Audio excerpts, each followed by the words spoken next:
پھر سانپ کا ڈسا اتنا نہیں تڑپتا جتنا غیبت کا ڈسا ہوا انسان تڑپتا ہے. پھر سانپ میں اتنا زہر نہیں ہوتا جتنا اس گندی زبان میں زہر ہوتا ہے. شیر کا پنجہ اتنا نہیں پھاڑتا جتنا یہ 2.5 انچ کی زبان گوشت کو چیر پھاڑ کے رکھ دیتی ہے. پٹرول اور گیس کی آگ سے وہ آگ نہیں بھڑکتی جو اس چھوٹی سی زبان سے آگ بھڑکتی ہے. شہروں کے شہر جل رہے ہیں اور اس کے پیچھے بات کیا ہے؟ غیبت. غیبت، گندا بول، گندا بول. ہاں، اگر گھروں کو جنت بنانا ہے غیبت چھوڑ دو. دھن رے دھنیے اپنی دھن، پرائی دھنی کا پاپ نہ پن. تیری روئی میں 4 بنولے، سب سے پہلے ان کو چن. کیا مطلب؟ اوروں کی برائیاں نہ دیکھو، اپنی برائیاں دیکھتے رہو، دیکھتے رہو. اپنی کمیاں دیکھو گے تو اللہ تعالیٰ مرنے سے پہلے توبہ نصیب فرما دے گا اور ساری دنیا تمہیں اچھی نظر آئے گی. اگر اپنی اچھائیاں دیکھو گے اور اوروں کی برائیاں دیکھو گے تو اللہ توبہ کا دروازہ بند کر دے گا. سارا جہان آپ کو برا نظر آئے گا، اپنی ذات آپ کو بڑی اچھی نظر آئے گی اور بڑی قابل تعریف نظر آئے گی. اور اس کے ساتھ پھر تکبر پیدا ہوتا ہے اور تکبر میں مرنے والا جنت کی ہوا بھی نہیں سونگھ سکتی. پہلے عجب آتا. عجب کیا ہے؟ میں بڑا اچھا ہوں، میں بڑا اچھا ہوں.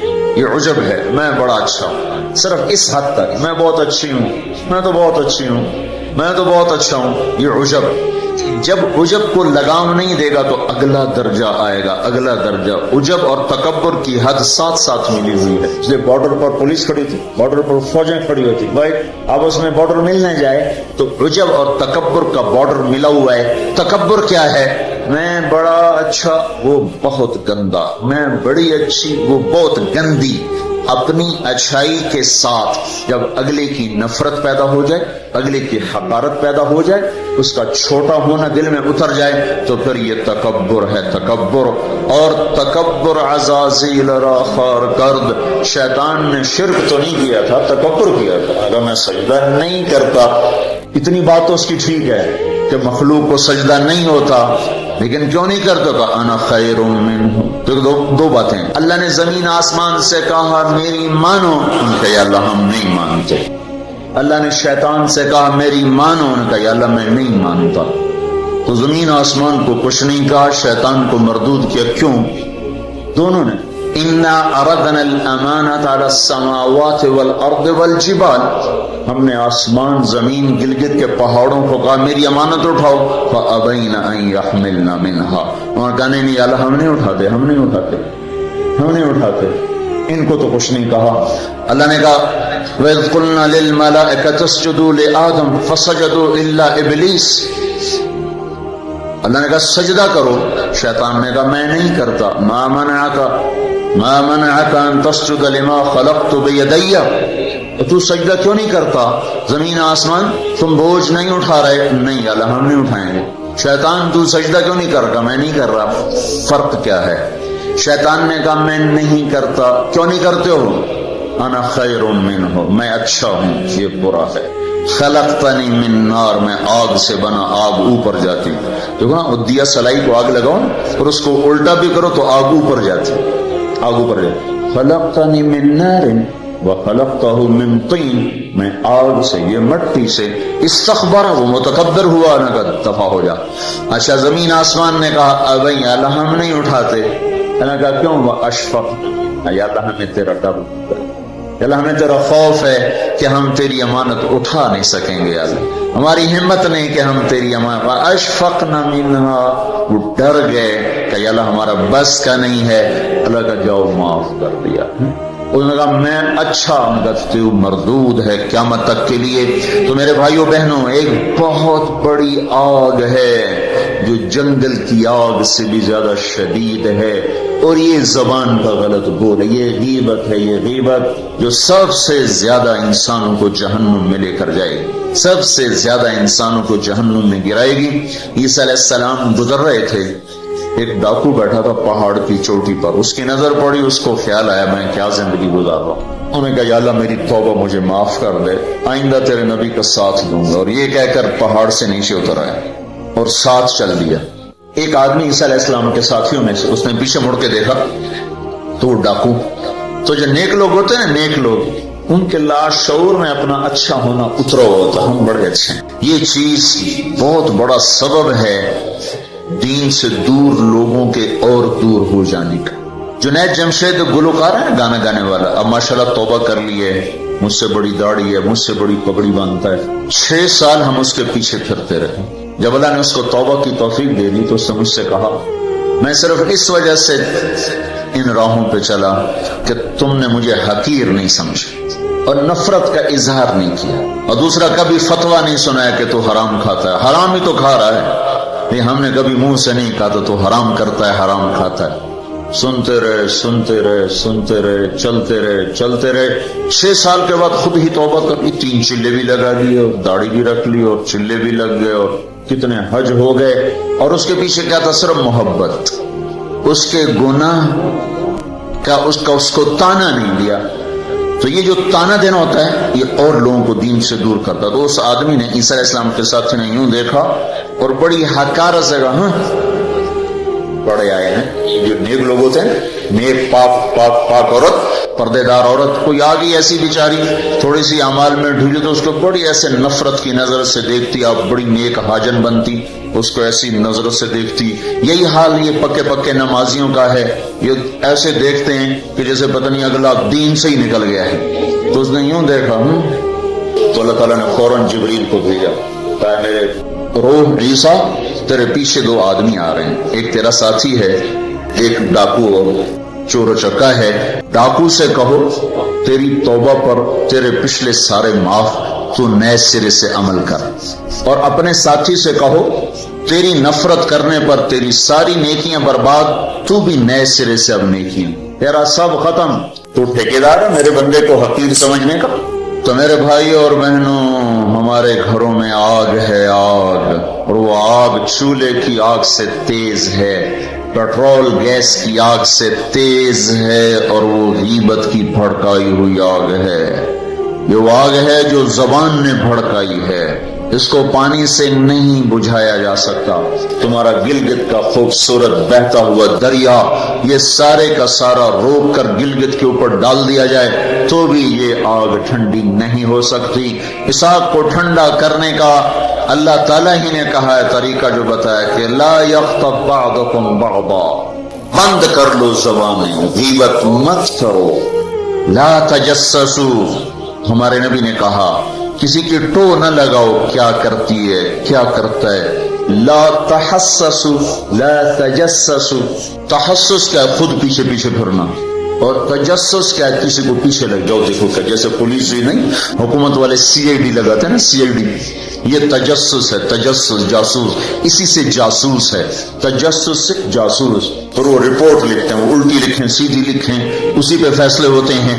تو میرے نبی نے کہا کسی کی ٹو نہ لگاؤ، کسی کی برائیاں نہ دیکھو، برائیوں پہ پردے ڈالو، اچھائیوں کو اچھالو، تو اللہ تمہیں سیدھا جنت کی راہوں پر لے جائے۔ تو جہنم وہ ہے جس میں مسلمان مرد عورتوں کو ڈالا جائے گا جو نافرمانی کرتے، نماز چھوڑتے مر گئے، سود کھاتے مر گئے، حرام کھاتے مر گئے، رشوت لیتے مر گئے، نماز چھوڑتے مر گئے، روزہ چھوڑتے۔ ایک اور بتا دوں، یہ گناہ تو عام ہے، بہنوں کو حق نہیں دیا اور اس کے ساتھ مر گئے۔ بہنوں کا حق ہے نا باپ کی جائیداد میں، ماں کی جائیداد میں۔ اگر باپ نے 3 روپے چھوڑے ہیں، ایک بھائی 2 بہنیں ہیں، 2 روپے ایک بھائی کو ملے اور آدھا آدھا ان کو ملے گا، تو کیا ہوا بھائی؟ ادھر کیا ہوتا ہے؟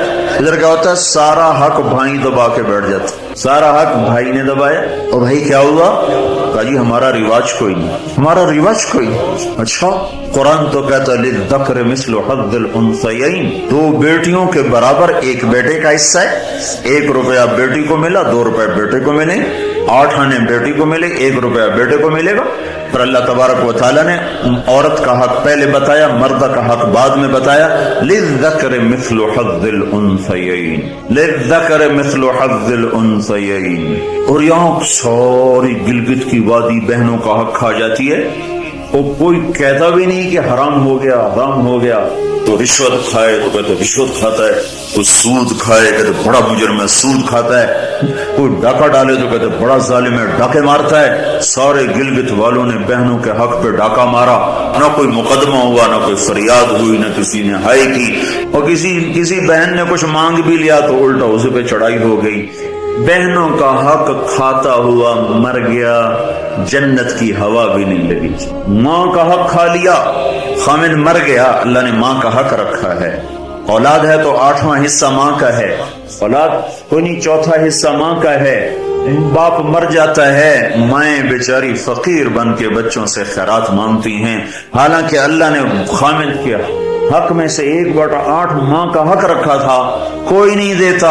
ماؤں کا حق ہڑپ، بہنوں کا حق ہڑپ، اور پھر اس کے ساتھ یہ احساس بھی نہیں ہے کہ میں مجرم ہوں، میں نے ظلم کیا ہے، یہ احساس ختم ہو گیا ہے.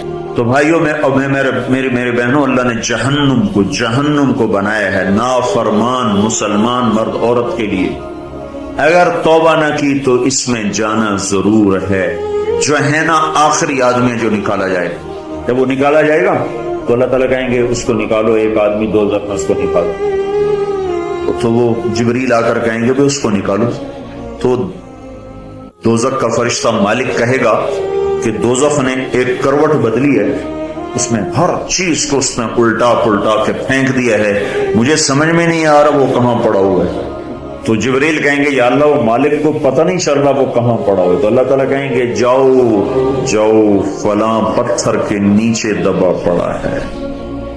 میں نے پتھر بتایا تھا نا، پتھر کیا ہوتا ہے، پتھر کیا ہوتا ہے جس کے نیچے پہاڑ بھی پگھل کے پانی بن جائیں گے.